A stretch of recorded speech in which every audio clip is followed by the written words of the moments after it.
There is a strange habit in South Africa of turning to old visions whenever the present begins to feel unsteady, as if the past left coded instructions for moments like this.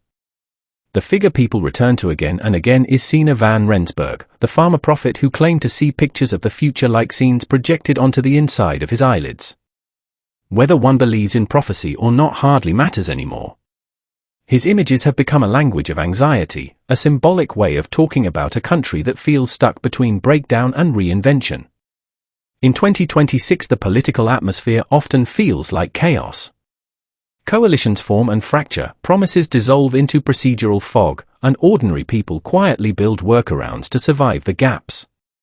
When interpreters speak of the sealed wagon, they no longer imagine literal ox wagons creaking across the veldt but something more modern and unsettling, neighborhoods running on private generators, businesses hiring their own security, farmers repairing their own roads, communities slowly withdrawing into circles of self-reliance.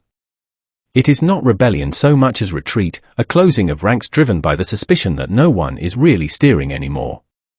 The old state structures still exist, but they feel like hollow scaffolding around a building people have already begun to reconstruct from inside. In that mood, darker metaphors surface. The phrase "Night of the Long Knives" drifts through conversations, not as a prediction of violence but as shorthand for a moment when hidden power struggles suddenly become visible. People sense that decisions are being made somewhere beyond public view, that the real map of influence no longer matches the official one. The effect is psychological before it is political, a quiet understanding that the era everyone thought permanent may already be over, only waiting for a formal announcement. At the same time, another pattern seems to be forming beneath the noise, something calmer and more methodical. The so-called blue suit figures from the visions are often described as men who look like accountants or engineers rather than revolutionaries, people who carry briefcases instead of banners. In modern terms, they resemble technocrats, project managers, infrastructure specialists, and civic organizers stepping into spaces politics left unattended. They do not campaign, they repair. They do not argue ideology, they restore water systems, stabilize power supply, rebuild logistics chains.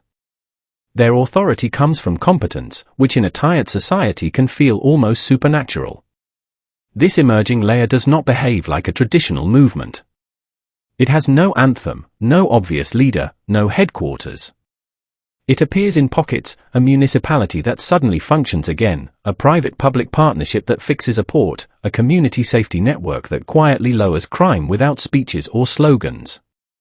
Some observers call it a third force, though not in the conspiratorial sense that haunted the country's past. It is more like a parallel nervous system growing around the old one, ready to take over basic functions if the original signals fail. Its philosophy, if it has one, is pragmatic survival guided by a faint moral seriousness, a belief that order must be rebuilt even if no one agrees on the story behind it.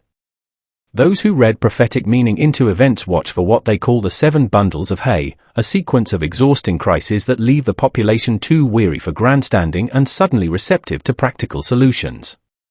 Whether such a sequence truly exists or is simply a way of counting disappointments is impossible to say.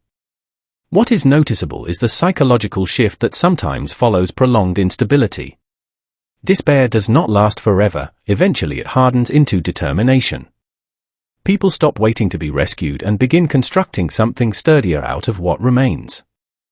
In that sense, the final image associated with the visions, the great white tent, feels less like a miracle descending from the sky and more like a negotiated shelter built by human hands after the storm has already done its worst.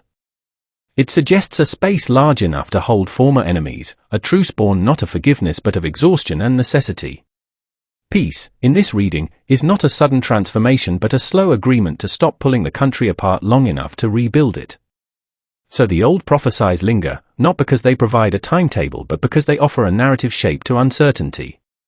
They allow people to imagine that chaos might be a passage rather than a destination, that somewhere beyond the stalemate a quieter competence is gathering strength. Whether that belief is mystical or merely hopeful hardly matters. What matters is that it keeps alive the idea that a society can step back from the edge, close the circle like a wagon at dusk, and wait for morning with the stubborn expectation that the light will return. If there is a lesson hidden in all these images, it may be that nations do not collapse or recover in a single dramatic moment, but in quiet shifts of responsibility from the powerless to the capable. The future rarely arrives with trumpets, it comes disguised as ordinary people deciding they have waited long enough.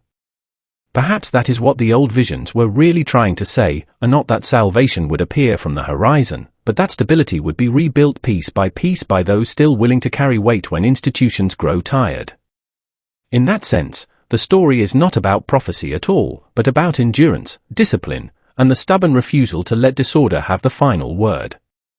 And maybe the most unsettling possibility is also the most hopeful one, that the turning point will only be visible in hindsight. One day people may look back and realize the rebuilding had already begun while everyone was still arguing about whether collapse was coming. The wagons were already circling, the lights quietly coming back on, the foundations reinforced by hands no one thought to watch. History often moves like that, not as a single event, but as a slow correction, almost invisible until the balance is restored. If this perspective made you think, question, or even disagree, then the conversation is already doing its work. Share your view in the comments, whether you see warning signs, signs of renewal, or something entirely different. These discussions matter because the future is shaped not only by leaders but by the ideas ordinary people are willing to voice. If you found value in this exploration, consider liking the video and subscribing for more deep dives into history, prophecy, and the forces shaping South Africa's uncertain road ahead.